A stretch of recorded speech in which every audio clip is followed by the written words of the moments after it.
Saya ingin menyangkal pertama soal bahwa dalam Al-Quran tidak ada ayat yang melarang, maka berarti boleh. Al-aslu fil asya' al-ibahah itu dalam muamalah, tapi al-aslu fil ibadah al-hurmah, al-haram, dalam ibadah haram. Termasuk al-aslu fil abda', al-abda' itu mohon maaf kemaluan perempuan, al-haram. Jadi kalau tidak disebutkan di dalam Al-Quran bukan berarti boleh, tapi berarti haram. Karena seperti halnya laki-laki kepada perempuan, apakah asalnya itu boleh kita hubungan suami istri? Nggak boleh. Berbeda dengan muamalah, jual beli selama belum dilarang berarti boleh. Itu argumentasi pertama yang ingin saya sampaikan.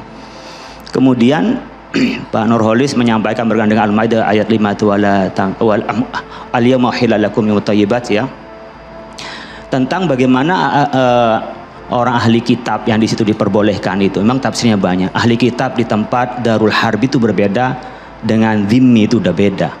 Yang tadi udah disampaikan antara Yahudi dan Nasrani itu yang dianggap ahli kitab. Karena kalau selain itu dianggap musyrik. Disebut wala tunkihul musyrikati hatta yu'min. Wala amatun mu'minatun khairun musyrikatin wala a'jabatkum. Jadi nggak boleh memang ke orang musyrik, orang yang menyembah pada selain Allah. Itu yang di dalam keyakinan kita, ya, di dalam memaknai ayat. Juga ada di dalam surat Ali Imran ayat 113, wala tumsiku bi'isomil kawafiri. Itu tidak boleh, ya, ini yang diambil oleh Ibnu Umar, tidak boleh kita itu menikahi atau di bawah kita ada orang non muslim yang menjadi istri kita. Dia bilang perbedaan, oke. Tapi kalau kita ingin merujuk kepada pendapat ulama, ya, Majelis Ulama jelas mengatakan nikah beda agama itu hukumnya adalah haram dan tidak sah. Artinya selamanya akan jadi zina. Itu pendapat di MUI. Kemudian MUI mengatakan bahwa kalau kita melihat pada perempuan kitabiah adalah Nasrani dan Yahudi, karena sama-sama punya kitab samawi. Pada nabi-nabi sebelumnya cuman syariatnya berbeda. Likullin ja'ala minhum syari'atan wa minhaja. Ada syariat yang berbeda. Maka itu memang beda pendapat. Tapi yang diambil pendapat oleh Majelis Ulama adalah hukumnya haram dan tidak sah. Ini paralel dengan pendapatnya Nahdlatul Ulama di tahun 89 hasil musyawarah nasionalnya. Masih betul masailnya maksud saya. Kemudian juga paralel dengan pendapatnya Muhammadiyah, Majelis Tarjihnya, yang tadi menyangga dengan surat Ali Imran ayat 113 terhadap Al-Maidah ayat 5 itu adalah ditulis dalam keputusannya Muhammadiyah.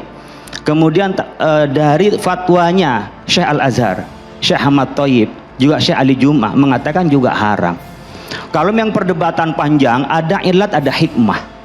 Ilat yang pertama yang bisa kita lakukan adalah bahwa pada saat orang menikah itu memang urusan agama yang lebih utama. Fadfar bidzatiddin taribat yadak, itu soal agama.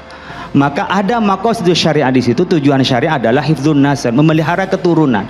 Ketika pernikahan dianggap tidak sah dan haram, maka keturunan itu nanti dalam pandangan kami, anak perempuan tidak boleh diwaliin oleh laki-laki yang menghamili. Saya tidak mengatakan suaminya karena tidak sah. Kalau mengatakan bapaknya berarti sah. Menurut kitab ini Syekh Nawawi Nihayatul Zain menyebutkan itu tidak ada hubungan nasab. Itu yang kita khawatirkan dengan maraknya nikah beda agama ini lalu dilegalkan, nanti nasab kita, hifdzun nasab menjadi hilang di antara kita. Kemudian juga kenapa kalau makanan soal Maidah itu orang ahli kita kepada kita aman-aman saja? Karena tidak berkenaan dengan nasab ke berikutnya itu.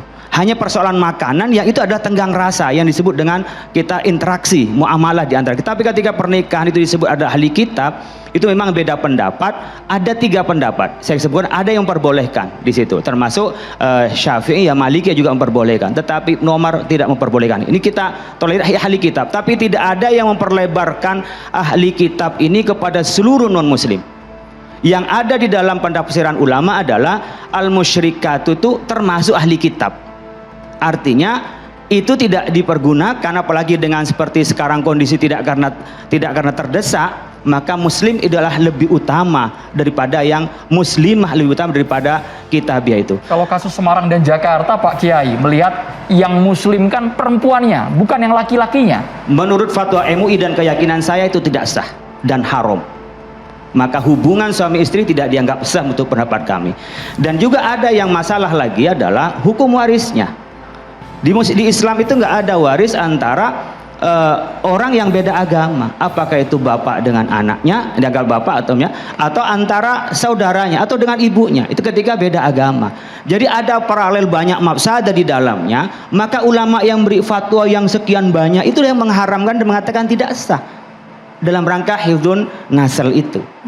Jadi ini penting juga kembali kepada barangkali undang-undang juga nomor 22 tahun 46 ya kalau nggak salah, itu bagaimana memperlakukan orang yang kira-kira menjadi penghulu itu siapa. Kalau sudah tidak dilakukan oleh penghulu yang memang penghulu formal, itu kan ada pelanggaran undang-undang yang itu juga ada sanksinya. Ya, tapi bagaimana dengan kasus tadi kan disampaikan bahwa memang ada penghulu juga dalam hal ini muslim juga yang juga sudah memang berpengalaman dalam hal ini. Lah Anda memberikan pandangan seperti apa? Kalau sudah tidak sah dalam pandangan Islam, ya siapapun kan yang berhak menikahkan adalah walinya. Orang yang tidak muslim tidak terkena khitab syar'i. Orang non muslim itu nggak kena khitab syar'i. Ngapain ada syarat-syarat saksi segala? Wong itu juga tidak ada hubungan dengan muslim. Yang ada khitab syar'i artinya ada terkena bagaimana beban syariah, ada syarat wali, saksi. Itu adalah pernikahan di dalam Islam. Kecuali memang keluar dari Islam sekalian. Jadi kalau sudah tidak sah dilakukan siapapun, itu juga tidak sah pernikahannya.